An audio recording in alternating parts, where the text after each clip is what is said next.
wananichokoza, mnapenda kunichokoza, mnapenda kuwatia watu majaribu. Hebu niacheni jamani, msinichokoze, najiandaa kwa mke wa mtu. Lokole, hebu mwambie basi huyo meneja wako amesishupani hoya haraka jamani, mtoto mimi na hali sina mambo mengi, nikiwe kwa ndani mimi natulia. Kwa nini mnanifanya hivi? Mwaka unaisha tena bila ndoa. Mimi sitaki. Jamani nisikilizeni, kwa nini mnanichokoza? Kwa nini mnanichokoza? Mimi siku hizi jamani sitaki kuchamba, sitaki kuongea sana jamani, naongea kistaarabu.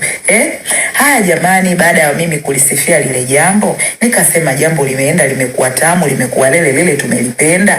Nimefatwa, naambiwa nafanya uchawa, naambiwa kuna comeback inakuja. Sasa nyinyi kama mna comeback, simuilete hiyo comeback yenu. Mnasubiria nini vichogo vichwa panzi? Leteni comeback yenu. Sisi wote tunafanya jambo zuri tunamsifia. Mtu kafanya jambo limekuwa zuri, limekuwa tamu, tusimsifie, tusiongee. Alafu kwani hamna mambo mengine ya kuongelea? Hebu hivi vitu viishe, ndio viwe hii mara ya mwisho. Jamani, eti unafanya uchawa. Haya, mshasema Feti Kitasa hana hela, utajiri umempita shwa kaka kindege cha Avieta. Inakuwaje mimi nikamfanyia uchawa mtu ambaye hana hela? Si hana hela yule.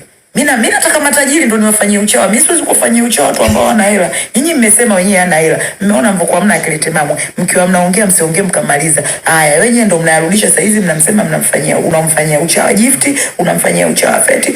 Upate chochote kitu. Nyinyi wapumbavu hivi vichwa panzi, vichogo. Nyinyi hamna akili. Mimi mwenyewe I have many money. I have more money. Namfanyaje uchawa mtu?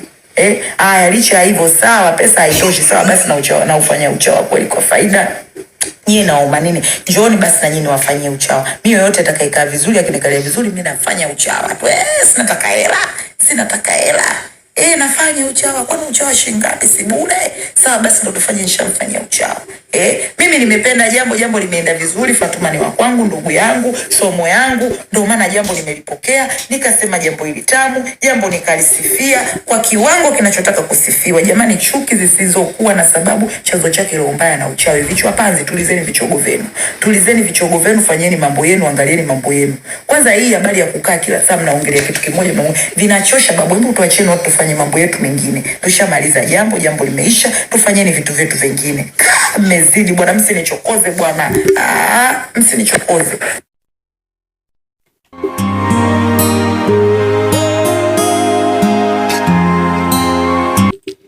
Na mtazamaji, hivyo ndivyo mambo yalivyo, na huyu ni bidada anayefahamika kwa jina la Gift. Amekuja hapo bwana, maelezo hayo yote ni moja kwa moja ilikuwa ni kama vile anamchamba Juma Lokole kuhusiana na shughuli ambayo Feti Kitasa ameifanya huko nchini China kwa Watanzania wenzie. So huyu ni mmoja kati ya wadada ambao wanaishi huko China, na pia alihudhuria katika shughuli ambayo Feti Kitasa alikuwa ameifanya huko China.